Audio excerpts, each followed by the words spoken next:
Haven on Australia's east coast. Bikes are rolling past. The next thing I'm going to talk about is perhaps the most important thing before you start your story. For me anyway, this is the most important thing you need before you start a short story or a novel or an epic.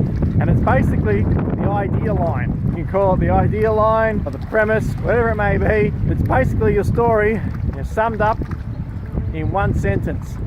I'll give you an example. So your storyline or your idea line, your idea sentence, needs to have a character, the story, a sense of who the character is, sense of what the outcome of the story will be. So just a sense. You don't put Sundays are crooked.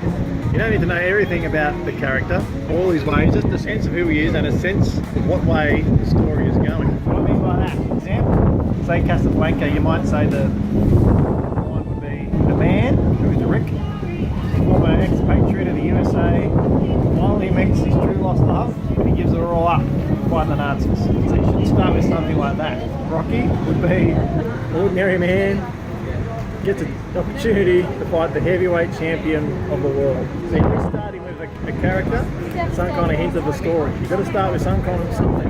Even if you're a journey writer, as I like to call it, you don't plot, you just journey it out. You should start with a character, a sense of who they are, and a sense of where you're going.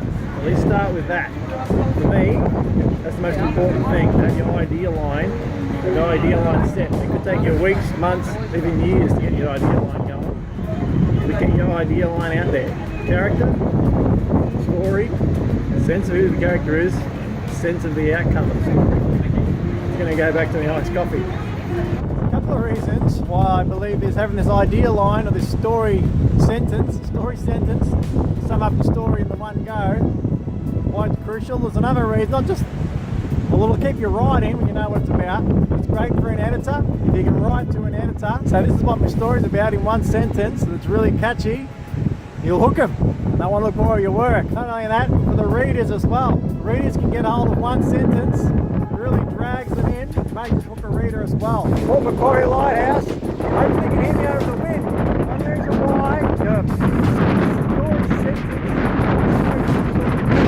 if you're reading a story sentence and it sounds boring, it sounds like rubbish, you don't like that sentence, change it's a rubbish story. You may need to change it right there and then, change your initial sentence. If you don't like the sound of the character, the hero, change it up. If you don't like the sound of the story where it sounds like it's bleeding, change it up, because you may save yourself months or even years writing a rubbish story. It could be rubbish and you write it all out and realize there's a load of rubbish. This one story sentence, the story idea at the start, a little bit angry, the lighthouse back up there.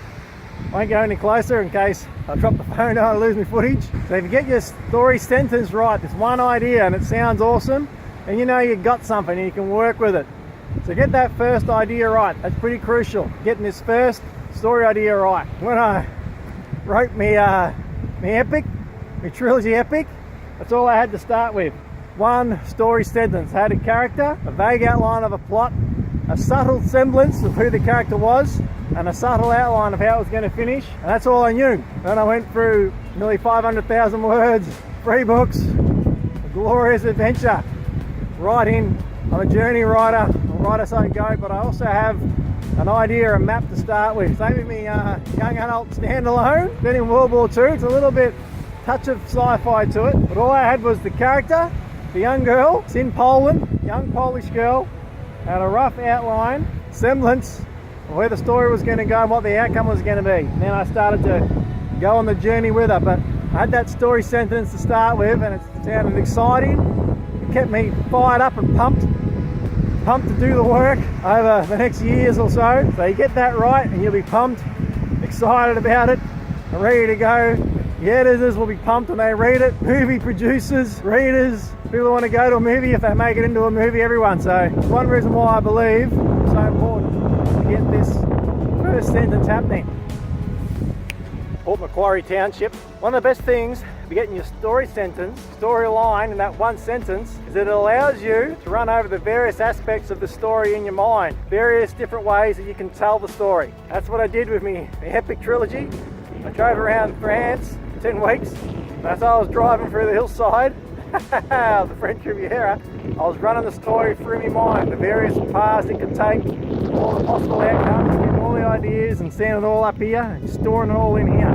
Still taking me 7 years so far. Now I'm going for a drive up to the east coast of Australia, running through all my ideas of fourth story, which is set in Japan in the future. I'm running through all these ideas as I drive up the line. Now I'm running through all the various ways it can play out, and away we'll go from there. So that's one reason why it's great to have this story censored. You can meditate on it then as you drive around on holidays or whatever, have a coffee by the lake, and start building a stronger and stronger story that way.